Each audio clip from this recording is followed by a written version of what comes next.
Oh, yeah, there it is. Mhm. Welcome back to another exciting edition of the Macabre Academy.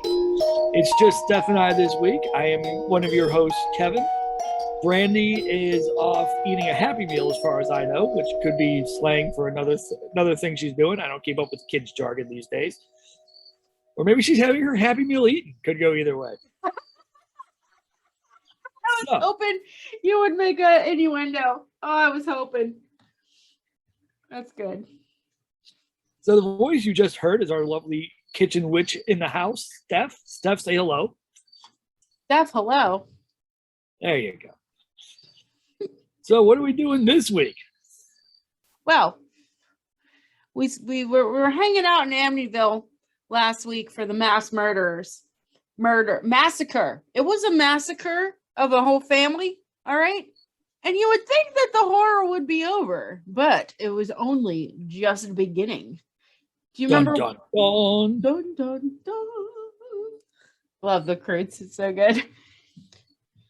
So, all right. I think we're all business at this point. We got all the yucks out. Now we're like balls deep. You think so, but dude, this is the best part. Is the second part? The second part is always better than the first part. But so let me run something by you here. Okay. This is not related to the story, but this is some shit that's happening in my life. My idiot neighbors put up a bird feeder, right? Okay. We've been getting a lot of rodents, including a couple of field mice who are running around here. So I put out some traps yesterday.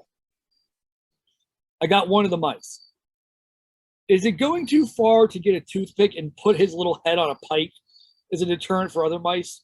Yeah, they're not going to register that. You Is that too far? I feel like that might be too far then. It's too far. Like people see other dead people and go, oh, I probably shouldn't go over there. Dead mice see another dead mouse and are like, no, I got to find out what's over there. There's probably good snacks. So, part one was last week. Go back and listen to it because God knows we need the listens. Or watch it on YouTube. You can watch us on YouTube now. Link in the description. Also, Brandy's OnlyFans link in the description. No, it's not. No, it's not. Not yet, anyway. We got to get the link first. When Brandy starts her OnlyFans, we'll put the link in the description. I mean, she's already got a stripper name, so we're halfway there. Lizard on a bear? I can't remember the next line. Nope, I got nothing. I just blank. So anyway. Blank. We're in Amityville, which is an hour north of New York City. Whole family was murdered except for one dude. He gets convicted, later says he doesn't do it, insanity defense, fails, goes to jail, dies at age 69. That's where we're at. That's the short version. If you want the long version, go back and listen to last week's episode. So. You missed the conspiracy theory. I worked really hard on that. They have to listen. All right, well, there may... We can't give it all away for free. They got to work for it. Okay. All right. You want to be a member of this academy, you're going to put in work. I'm the head mistress. I'm saying you as in the listener. Oh, yeah. Okay. If the listener wants to be a part of this little academy that we've got, you got to put in some work. Well, there's some juicy conspiracy theories on the Amityville massacre, the murders. Also, watching a 17-pound cat climb up a 5-foot cat tree, really adorable. He just did it while we were talking. I was watching. You know what's fun? For a good portion of my last videos, my cat was like jumping on counters and running around. She has made it her mission to undo all the work I did refinishing this apartment. I hand painted all this, restored all of this. I built this with my own 2 hands, this property, which is why I can smoke in it. And my cat has decided to shred all of my brand new paint, all of it. She pulled an entire patch out of the bathroom flat wall, like a write-off. She's possessed. She's using her 4 paws to improve the living space. I have never thought about punch kicking a cat before in the face, but my cat is a strong candidate. I'm just saying. So now that we've covered the cat portion of this episode, let's get back to where we once belonged, which is this house in Amityville. And the residents of the town believe that the horror is over. But oh, no. That was only the beginning, my dear friends. So our story resumes at 112 Ocean Avenue. It remained empty for 13 months, as something would do after a gruesome mass execution was taking place.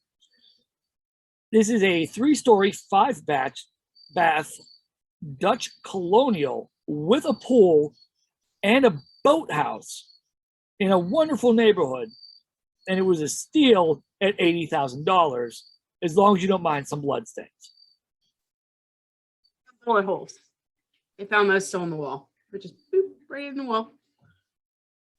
The home was purchased by George and Kathy Lutz. They were married in July of 75. Both owned homes from previous marriages, but they wanted a fresh start as a new blended family with Kathy's 3 children and the family dog, who was a Malamute and Labrador mix named Harry. And it was really a dream come true. Small tangent. I was looking at dog breeds once, and a corgi will fuck anything. I love how you skipped over the kids' names and ages and went straight for the dog. I got the important stuff in. Went right for the pupper. I got the important stuff in. Have you ever seen a corgi husky mix? No. You need to Google it. Other search engines are available. Okay. Well, I will continue reading the notes while you look up a corgi husky. Okay. It is the most adorable thing on the planet. You can come at me if you want. I'm right. Okay, corgi husky mix. Corgi husky mix. Yes. Images, and then I'm going to share my screen of the puppies because when a home is subjected to a violent crime or even paranormal activity, excuse me. I can't. These dogs are adorable. Right? You can watch them on our YouTube feed now. They're like, look how cute they are. Look at them. Yeah. Love that one. It becomes known as a stigmatized property. In some states, you're required by law to notify the sellers and inform them at the time of purchase. So the Lutzes were well aware of the murders that occurred there at the time of the purchase. They decided it wouldn't be a problem because they're not superstitious people. In fact, all of the furniture was added to the purchase of the home for an additional $400. Which really seems like quite a deal. Have you priced out furniture lately? That shit's expensive. Right, and that's like 70s. That's not IKEA shit. That was real wood furniture, like back in the day. That was a steal right there. Mm-hmm. Friends of the Lutzes strongly advised that the home be blessed when they moved in due to its tragic history. George was a retired Marine, because your notes are wrong, there are no ex-Marines. Raised Methodist, but was no longer active. Kathy was a non-practicing Catholic, but she was familiar with the rites. George contacted a local friendly neighborhood priest, Father Ralph J. Caro. Thank you. Caro. Yeah, we're going to go. Yeah. In some accounts, the name Father Mancuso was used instead to protect the priest's identity. He was a judge of the Catholic courts and a trained psychotherapist. Family moved in December 1875, and George said some weird shit just started happening. Yeah, pretty much immediately. Yeah, trigger warning. What's that? I said small trigger warning if you like dogs. Oh yes, we must. All of our episodes should just have a blanket trigger warning. Mm-hmm. Within hours arriving at the property, Harry, the dog, almost hung himself when he attempted to jump the fence with a leash that was either too long or too short because he was just dangling on the other side. Now, I write this off immediately as a happening because it was the first day in the house. That stupid cunt just didn't appropriately measure the leash of said dog for said yard. Okay, it was their first day in the house. First day. And this dog jumps the fence, and the cord was long enough to let him jump the fence, and then he's just dangling by a leashy noose on the other side. Like, just measure your pet's leash, guys. You need to shorten that shit. Okay, it's day one. I don't know that was happening, but they listed that immediately as incident number one for the house. Poor pupper. I know. Take care of your goddamn dog. If you're going to put it on a leash outside, measure the goddamn leash so he doesn't hop the fence and almost, suffocate. I hope he got lots of pets afterwards. He better have. Ear rubs, or maybe a tail rag. It would be great. Yes. Anyway, Father Ralph came sometime that afternoon. As he moved his way through the home and the moving boxes, he sprinkled holy water, as one does. He reported that the home was unusually cold. He also reported being slapped and hearing a male demonic voice demanding that he get out. Not wanting to scare them, he simply told the Lutzes not to use the bedrooms that they had intended to turn into a sewing room, but he had no real explanation as to why. Fun fact for you, the room that they had chosen for the sewing room belonged to the DeFeo boys, the ones that the two small children, two young boys had been shot in. They didn't know that at the time. Okay, that was not public knowledge. Okay, but for days, George states that he found himself waking up from a dead sleep around 3:15 in the morning on multiple occasions. So he had some pretty serious insomnia starting to manifest here. As you would recall, this is the estimated time that of the DeFeo murders. Okay, 3:15 in the morning, between 3 and 3:30 in the morning.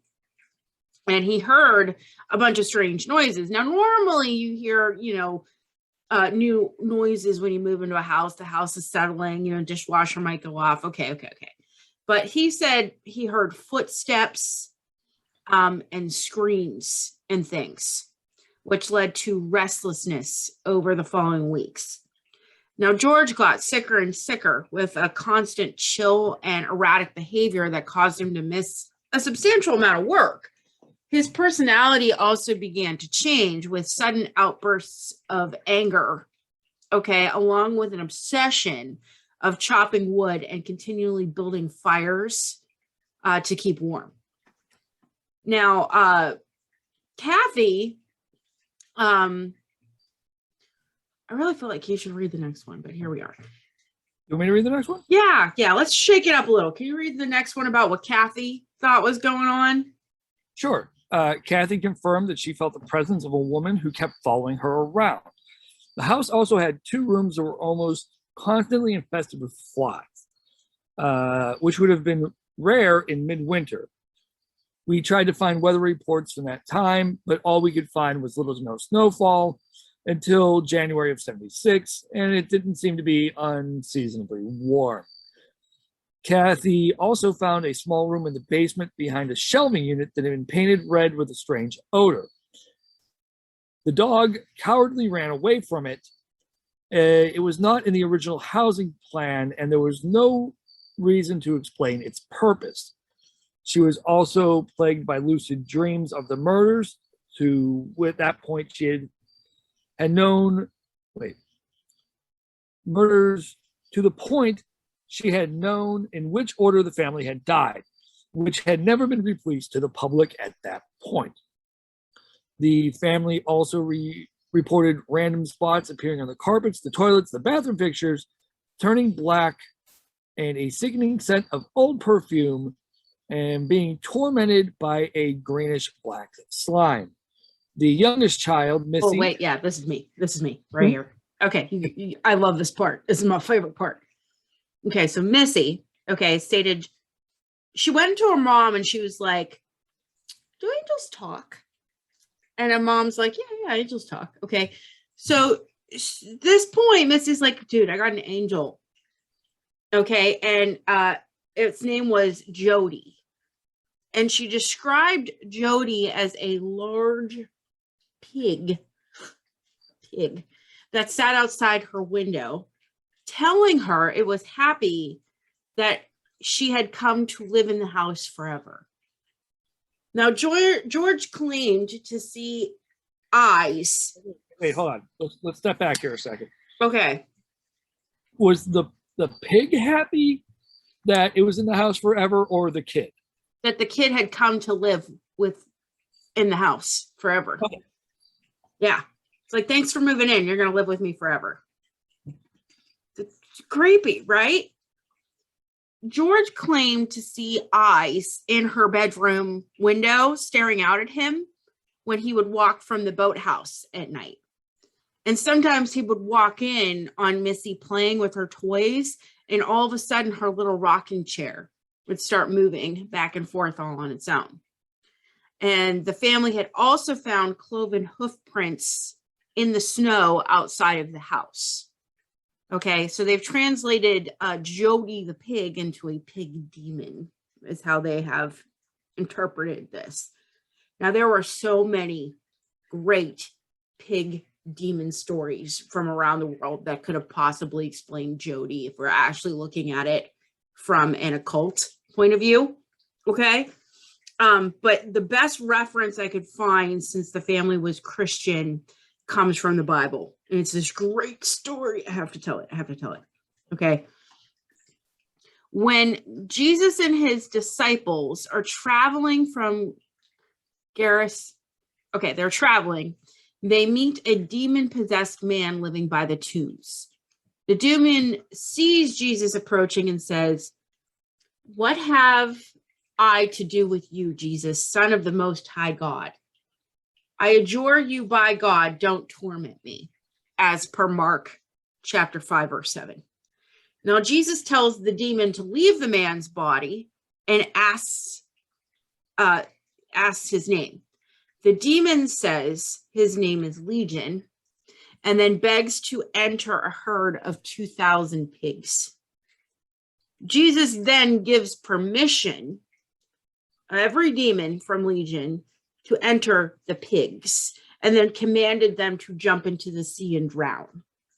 When the people hear about this, they beg Jesus to leave.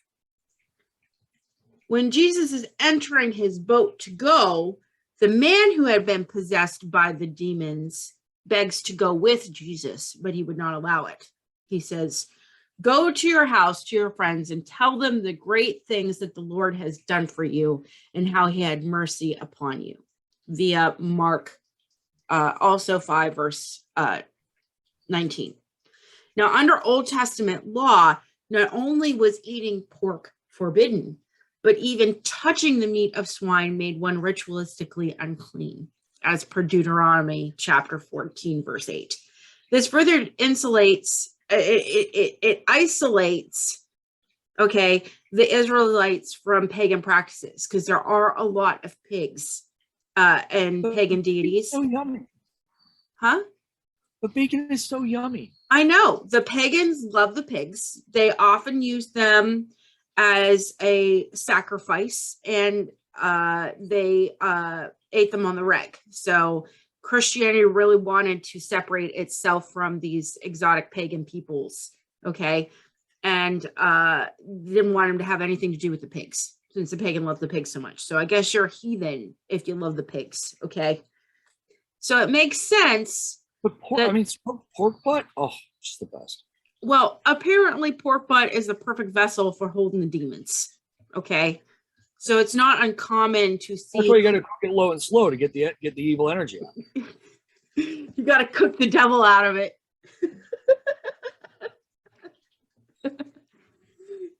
So it wouldn't be that strange for a Christian family to see a demon pig, I guess, if you really want to go with it. Like maybe one of the Legion pigs had escaped drowning and was now residing outside of this little girl's window. I don't know.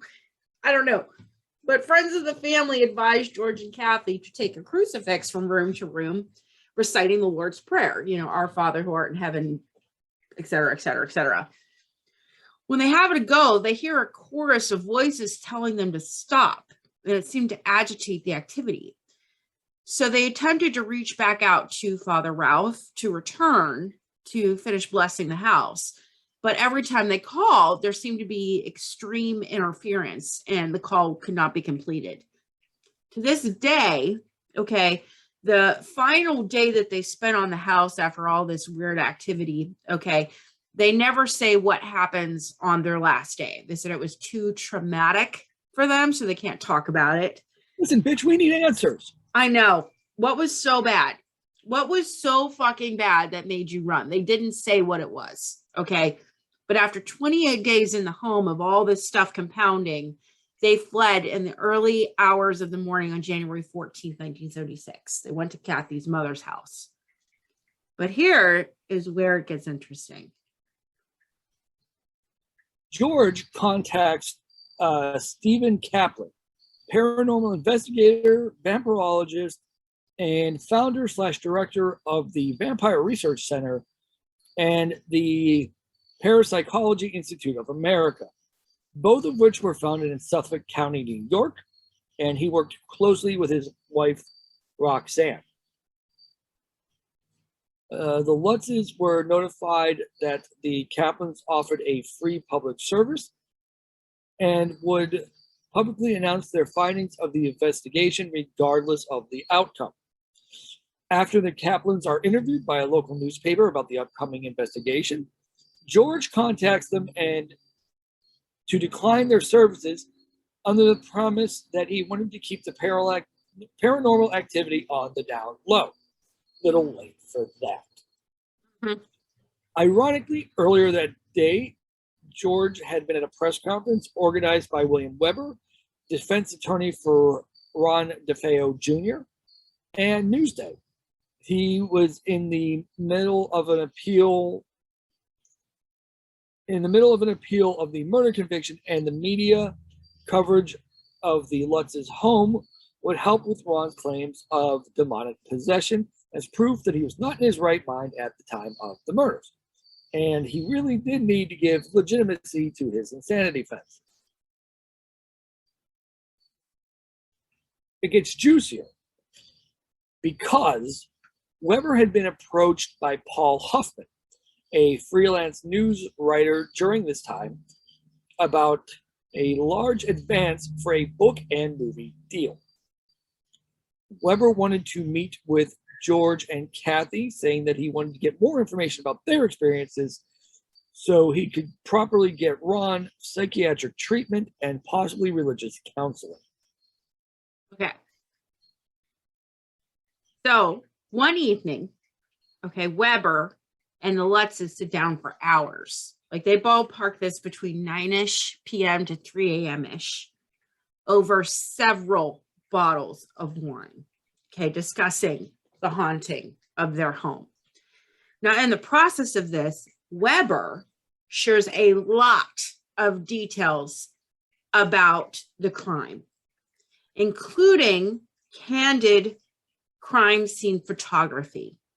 Okay, most of the conversation had been recorded on cassette tape, and some of the details that Weber gave strongly correlated with the claimed paranormal activity. And I say claim because this is very suspicious, okay? As the Lutzes tell their story over time, more and more details about the haunting comes out. Originally, it was just a couple of details, okay? And as the story progresses, you get more and more and more haunting information, okay? So Weber goes, here, look at photographs of the fingerprint powder all over the house, right? When they were sweeping for the prints. And the Lutzes go, oh, look, that's the same color of the slime we keep seeing, that greenish black. Weber's like, hey, here's a photograph of Don's bedroom on the 3rd floor with lots of dead flies in it, because that's the dead body was in there. Oh man, we got 2 rooms full of flies, the Lutzes say.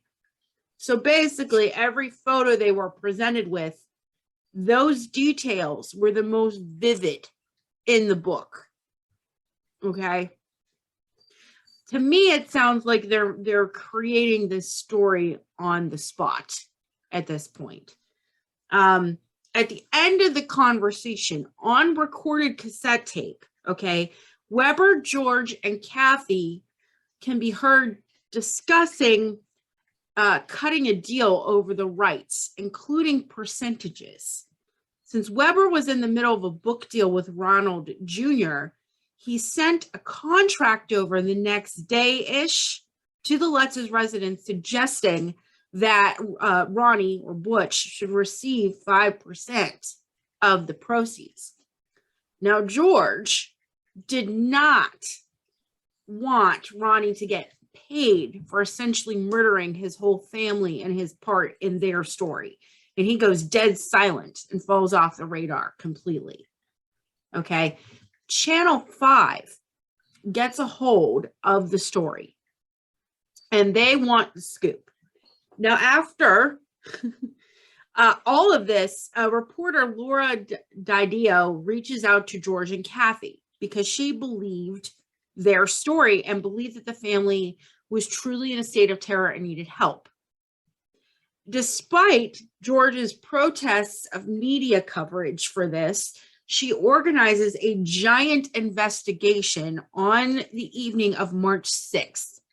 Now, she calls in heavy hitters like Ed and Lorraine Warren, a psychic Mary Downey, and reporter Marvin Scott. Now, it's a big deal that Ed and Lorraine Warren were there.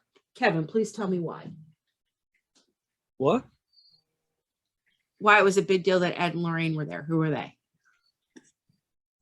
Oh, I should probably stop doing the end of this podcast and pay attention to what's going on now. So, Ed and Lorraine Warren were American paranormal investigators and authors associated with prominent cases of alleged hauntings. Edward is a self-taught and self-professed demonologist, author, and lecturer. Lorraine professed to be clairvoyant and a light trance medium who worked closely with her husband. The two were devout Catholics and often worked closely with the church. The pair often said that those lacking in faith were the easiest targets for demonic activity, so I am fucked. In 1952, the Warrens founded the New England Society of Paranormal Research, the NESPR, the oldest ghost hunting group in New England. They use a variety of individuals, including medical doctors, researchers, cops, nurses, students, and members of the clergy in its investigations.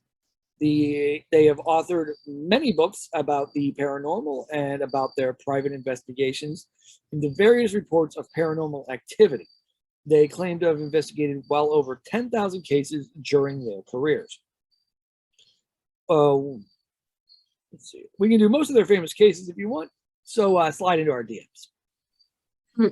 Yeah, they were a big deal. I mean, most people know the Warrens from the Conjuring universe with Annabelle and stuff. They actually did have a haunted artifact museum with Annabelle locked in a cage. She couldn't touch her because they considered her haunted, blah, blah, blah. So calling them in there to investigate this is the case that put them on the map. This is their first big case. And they're going in to a famous murder house, and they are bringing in news crews. Okay, big deal. And George wouldn't even step foot on the property. Okay, and he tells them before they even get there, he's kind of like, whatever was there was very intelligent and very impatient. Its abilities were more powerful than we really understand.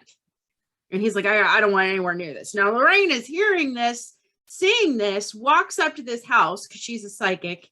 And she says, I understand. Because she described it in immense foreboding as soon as she set eyes on the house. And it was clear to her that this house was infested by inhuman spirits. Now, Laura says something very interesting about this investigation for the documentary. She says, I'm a reporter. Okay. And I experienced nothing while I was in the house. But there seemed to be a lot of strange behavior from the attendees of the investigation. And that is what she documented. Okay. So she doesn't say it was or wasn't haunted. She says, this is what I saw. Okay. But I didn't feel nothing. I didn't see any demons. Okay. You got news, Kramer walking around too. Okay. No, Kramer? Yeah, that word. The English. Okay. This is what pisses me off. Okay. This is why when I do ghost investigations, I don't do this. I don't want to know about a location before I walk into it. Okay. This was not done on any scientific basis. It was not done as a blind experiment. Okay. They all knew walking into this house, this guy says this is possessed by demons. Here's a famous murder case associated with this house. They have given them all the fuel they needed. So you could have subjected them to placebo, to group think. Okay. Best intentions by calling in heavy hitters, but there's a road to hell here.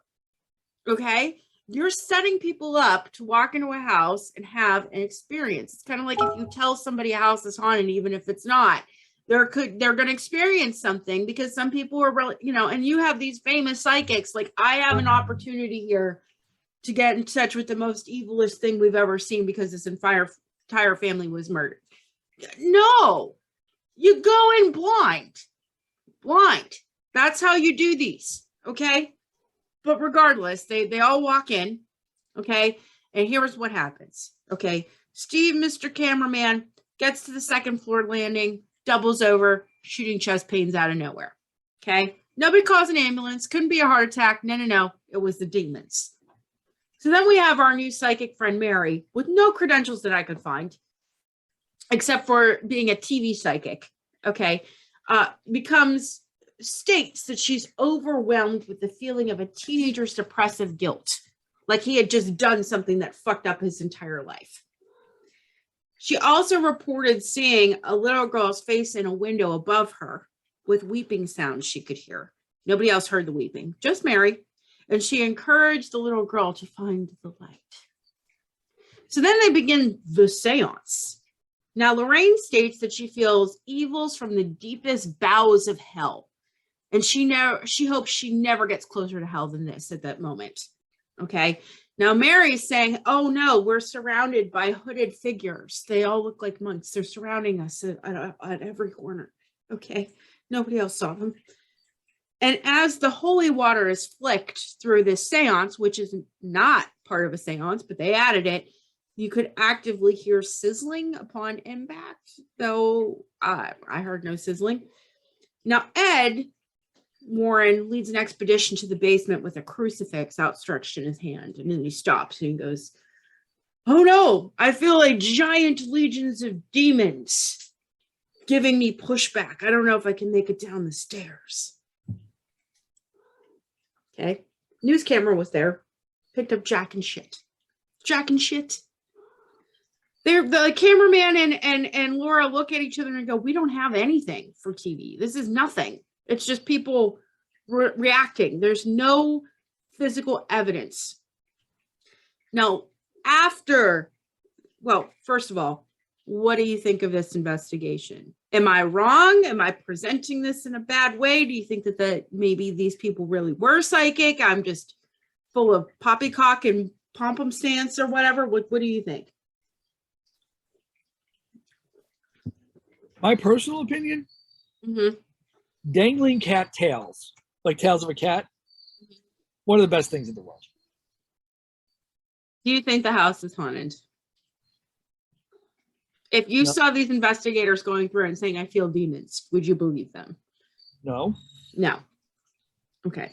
So after all of this pomp and circumstance and bullshit, they decided they have nothing, basically. Okay. I think a good dog and pony show. Right. I mean, it was quite the theatrics in my humble opinion. Okay. But this is the interesting part. Okay. There was a stationary camera set off on the second floor landing. And it was set on a timer to take off photos on intervals. Now, someone years later, going through those photographs, found something. And the picture is the only thing that gives me pause for a moment. So I'm going to share my screen. And Kev, you describe what you were seeing, okay? All right, we're going to do the thing. All right, share and go. So the picture in the notes, which I'm assuming is the same one Steph is showing, it's you got a banister, you got a couple of doors, you got this weird fucking lion thing going on the wall, and don't know what that's all about. That might be the most disturbing thing in the fucking picture. I'm not going to lie. And sticking out of the door, though, is like the entire upper torso of a young boy.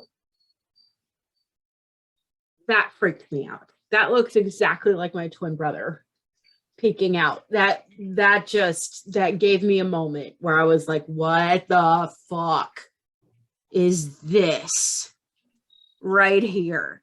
Now, I found some things where people tried to say that this photo itself was a hoax. I couldn't find any compelling evidence. I do love apparition photos. Okay, so I'm going to stop sharing my screen. But that picture freaked me the fuck out. Okay. You have a theory on this, though. I do. Yeah, it was in my notes. But hang in there with me. Okay. I don't believe this house was subjected to legions of demons. I think there's a lot of shenanigans. Okay, I call shenanigans. Okay. I better go get my broom. Mm-hmm. But I do believe in the power of the mind, and I believe very strongly in a tulpa effect. Okay, do you remember what tulpas are? Because it's been a while since I talked about the tulpa effect. Is that thing at Taco Bell? Like it's like a burrito inside like a enchilada? No. Oh. Tulpas we saw in Supernatural. We see them in Buddhism as well. So if enough people believe in a thing, they can send their energy to that thing and it manifests. Okay. So there are experiments where people were like, there's a poltergeist here, and scientists set up a blind experiment, blind room, nothing to it, told people that it was haunted, and they manifested poltergeist-like activity. Okay, so I believe if you focus your attention enough on something and enough people do it, you can give it enough energy to manifest, because I do believe in paranormal. Okay, I do. All right. I believe in the supernatural. I believe in the otherworldly. I have my own occult beliefs. So this is something I believe very strongly in. My theory from The Witch, okay, is that you put in The Witch and the audacity of this bitch. I know. Yep. I believe you put enough people in this house believing that it was haunted, that it might have given this ghost of this little boy who did die traumatically and tragically in his sleep enough juice to manifest. There's an imprint on the house. Okay, there's trauma there. Do I believe it's from a demon? No, fuck your demons, fuck your devil. Okay, fuck all your Catholic shit. Okay, but that doesn't change that people died in the house. And you sent a bunch of psychics, I put that in quotes, psychics into a house. You put a camera crew on it and you said, this place is haunted. There's ghosts here. There's demons here. You gave it enough power through the tulpa effect to possibly give this little boy a chance to peek his head around the corner and be seen. If this photo is legitimate, because I don't believe the house is haunted. I think this is a lack of caffeine headache that I'm fighting. So Missy claims to recognize the photo when George brings it to her years later, saying she used to play with that little boy in the house. After the fact, I don't know. But the fact that there was a roll of film that was developed years later, and it was plain room, and all of a sudden little boys popping out of it, plain room, and there was not a little boy in that house, and they have video footage of it, I don't think that was a hoax because it wasn't included until years after this investigation. This wasn't originally released with the investigation at all. So that is the one thing that made me go, ooh, false. So the bank seizes the property at this point. Everything they owned was auctioned off, and the Lutzes moved to California to escape the publicity. Despite the lack of hard paranormal evidence in this story, it became continually sensationalized. We're putting a pin in this. Pin. We need a sound effect for that. I don't know if Sound Maiden has a good little. I mean, get on it. Put it. Find something to. Bing. Yeah. On January 13th, 1977, Laura. Idio, that reporter. Yes, her. And Weber returned to the home with legendary Dr. Hans Hollitzer, an Austrian-American author and psychotherapist. No. Yes. Parapsychologist. Parapsychologist. In fact, that's the word I was groping for. Mm-hmm.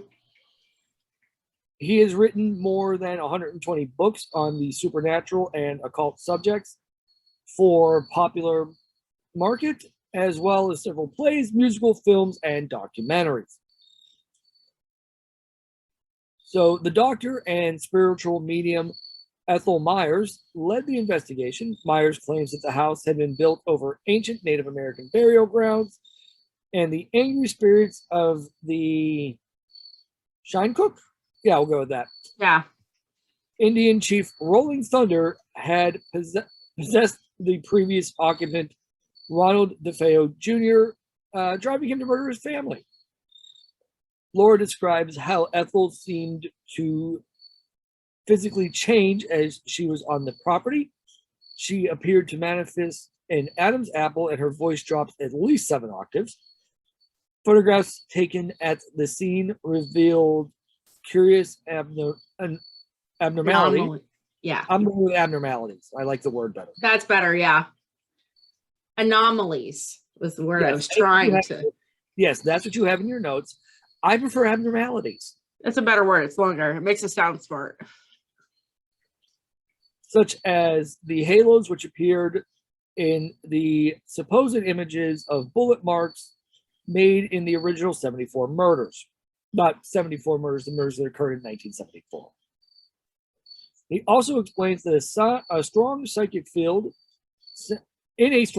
field, sound is inhibited, and he had seen it in other cases. Question mark? Yeah, we're not sure. He didn't explain.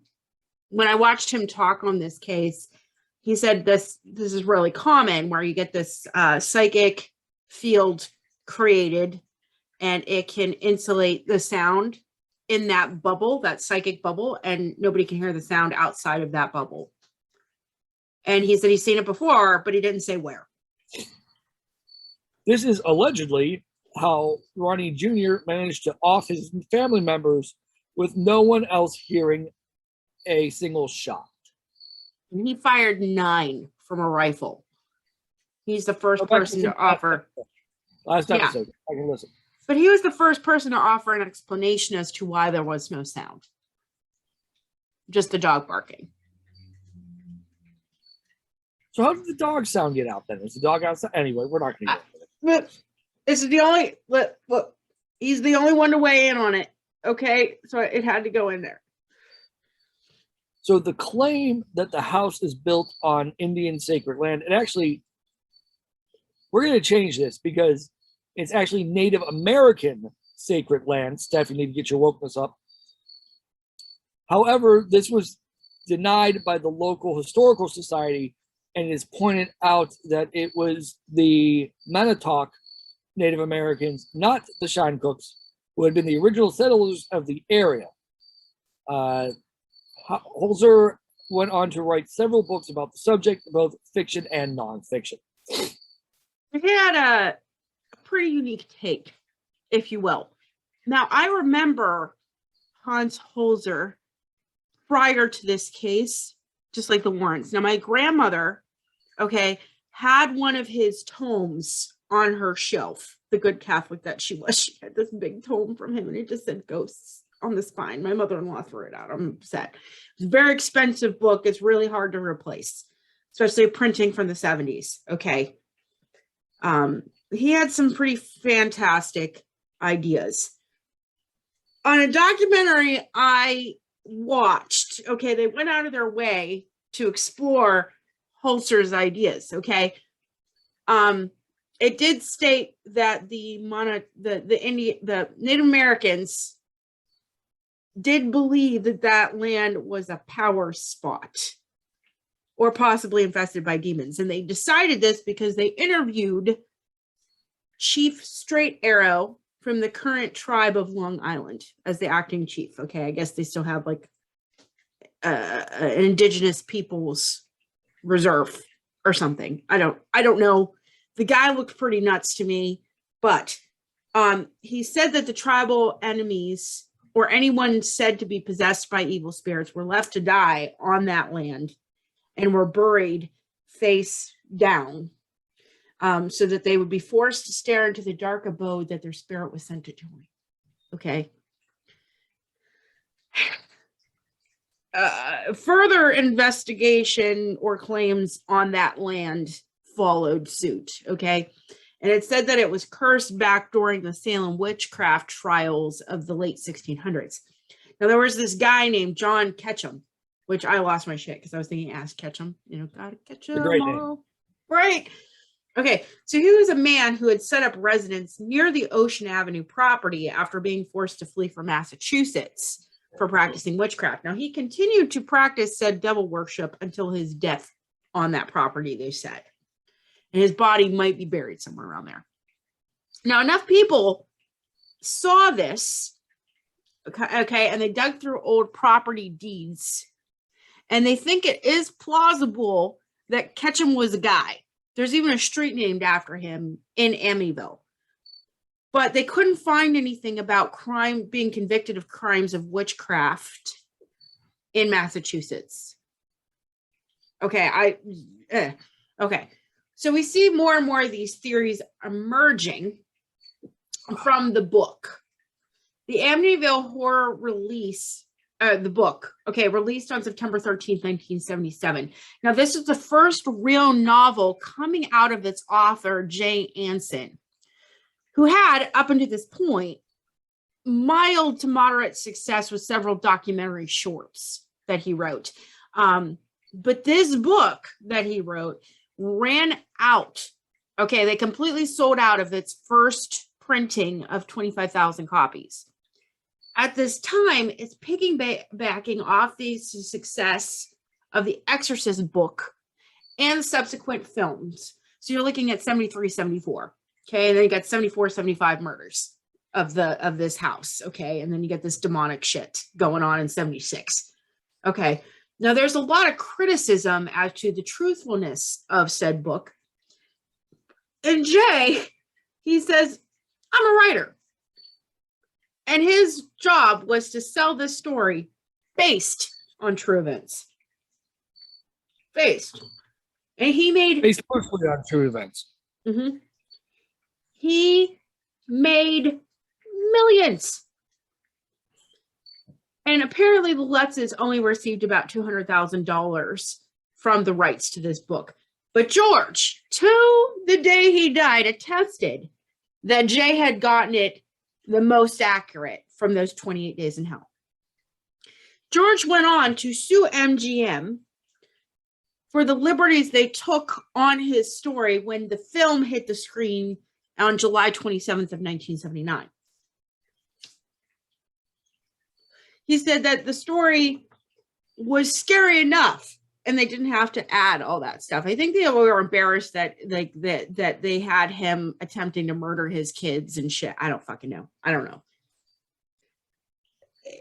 The more you dig into the haunting of Amityville House, okay, you find more people regard those paranormal claims as a hoax. Okay. The story progressively gets more and more extreme. There's no evidence that was verifiable, such as apparently the window slammed on the kid's hand like out of nowhere, and George was like, oh, I took the kid to the hospital. There's no hospital records. Oh no, just kidding, we fixed it at home. Like there's more and more stuff like that, right? There's also this great snippet from Ireland. Okay, do you remember Ireland in part 1, the neighbor? Yes. His house had been commandeered for the investigation, right, of the immediately following the morning of the murder. Okay, he had a Persian cat that the DeFeos called Pig because of how fat it was, and it liked to sit outside of Missy's window. Okay. Also, with all of this staining, this slime, you got bullet holes, you got windows slamming, you got bugs, you got all this shit. It sounds like a lot of property damage would have occurred from all this paranormal activity, right? Wrong. The house was purchased after the Lutzes by a family called Cromedy, was their last name. And they said that there were no stains, there was no paranormal activity, nothing needed their attention. The house was absolutely perfect as it was. Nothing was wrong with it. Nothing was wrong with it. Before I wrap this up with a Steffi kind of summary of final thoughts, Kev, how do you feel about the haunting of the Amityville house? I don't know. I honestly don't know. I don't. Okay, I think it's pretty clear that I think this house was never haunted. Okay. Which I'll touch in a second. Okay, but the reason I have developed a new little thing I'm calling Steph's Conspiracy Corner. Birds aren't real. Utah's not real, and COVID is a plot by Big Pet and Big Office Furniture. Right. So we're calling this Steph's Conspiracy Corner. Okay, because this was not in anything that I read. This was not in any podcast I listened to. This is me stringing some shit together. Okay, this is Steffi's Conspiracy Corner. This one I came up all on my own. Okay. You know how I said The Exorcist came out in 73? Yes.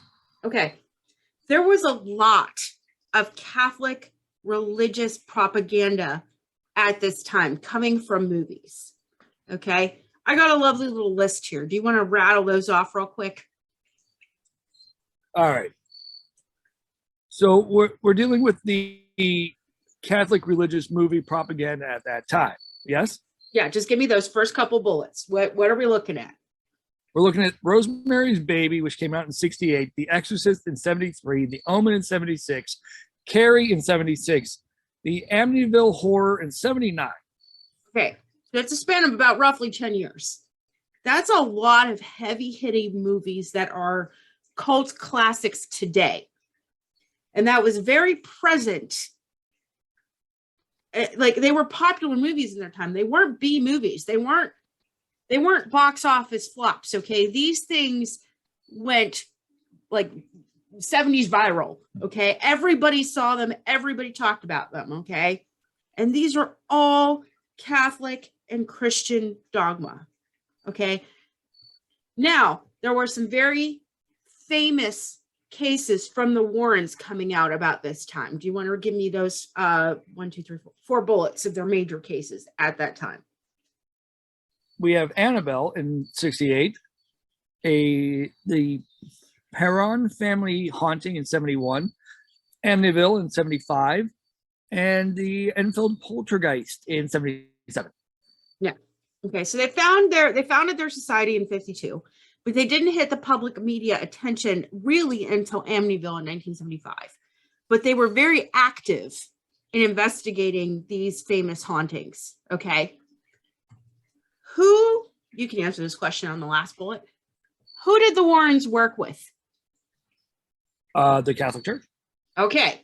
Catholic movies, major publicized hauntings being investigated by Catholic paranormal investigators. Okay.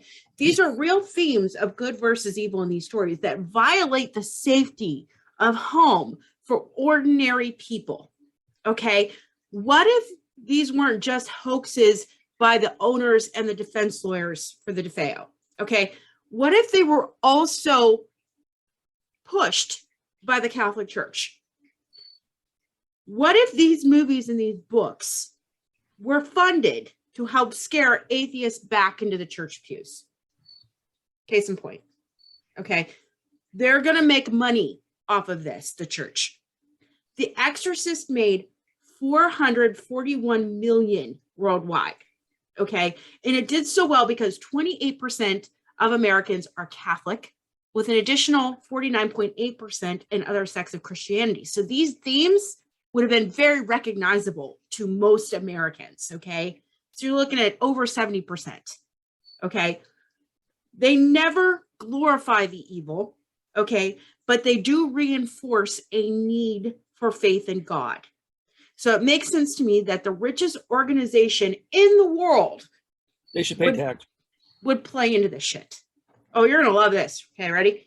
The Holy See and the Vatican is known for taking donations from the church plates, okay, worldwide, and using a proportion of them to invest in stocks, bonds, and real estates, okay? They allocate those funds and those proceeds into additional private enterprises to generate additional revenue. Thank you. Revenue. Cool. They have their hands in several stock markets. Church in the stock market, including the New York Stock Exchange.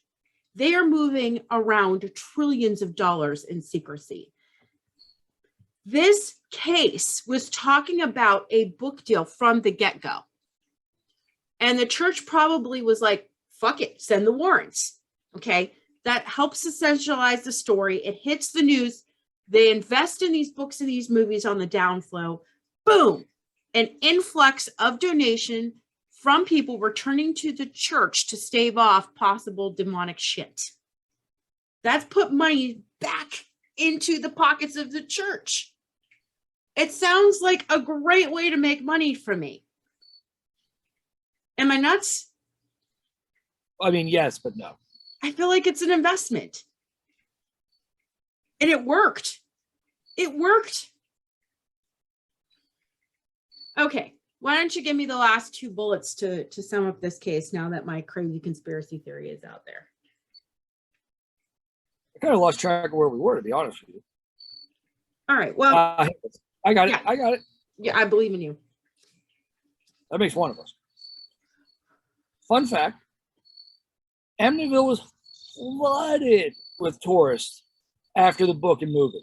It was a boost to the local economy, but the influx was more than the town could handle. People were parking on the neighbor's property, picnicking and camping outside the home. They were also ripping off chunks of the house and taking things from the yard as souvenirs. It was pretty much a fucking circus. It was a very closed door society where they were super embarrassed and wanted their quiet, rich neighborhood back. The house has been on the market 4 different times since the murders. It was last listed in June 2016 and sold in March 2017 for $605,000. I don't know if that included the furniture at the time, but you know. It is one of the most publicized haunted homes ever in America, and the iconic eye windows have been replaced to make the house more marketable for resale. Protect the family so people don't camp out on the yards anymore. It makes the house harder to find, even though you have the exact street address in Google Maps. But Right. Other GPS services available? Sure. I'm a big fan of Waze. That's it. That's all I got. That is my big deep dive into Amityville. Done. What'd you think? Did you enjoy the ride, or was I being weirdly excessive again? I mean, you're always weirdly excessive. That's what I love about you. All right. So, despite my crazy conspiracy theories. Please tell me you have a weird but true. I do have a weird but true. Yeah, I need a true thing. In 1900, the Secretary of the Navy wanted to use the USS Constitution as target practice until it was sunk. A benefactor offered to buy it, but was refused. So he started a campaign to successfully pressure Congress into saving it. Built in 1797, it is now the oldest ship still afloat. Nice. All right. I guess I need to pick a number, huh? Yeah. My non-house points, non-offensive dares, just because we can. I don't know. I don't even know what numbers there are. Just pick one for me. Okay, pick page. We're gonna do what I did with Brandy. Pick one, page 1, 2, or 3. 3. 3. Okay, so I'm going to blindly point at the page, and whatever one's not picked closest to my finger. That's how we're gonna. Oh, okay. Christmas is coming, so your non-offensive dare is to make a handmade present for someone. There you go. Yeah. I mean, they already got Christmas shit in the store, and it's not even fucking Halloween yet. Never too soon to start making things for Christmas, but not too soon to buy things. Oh, for you parents out there, supply chain issues are really fucking up deliveries. So if you want to buy some shit for your kids for Christmas, start now. Yeah, I already started looking at stuff because her Evie's birthday is in November. So I'm fucked. That's it. That's all she wrote. I still don't know what our next case is, so you're going to be as surprised as We'll figure it out. Pretty much. All right, since I fucked it up last time, you do it. All right, everybody. Tune in next week. Same bat time, same bat channel, same bat expired parents coupons. We'll see you then. Good night. Bye.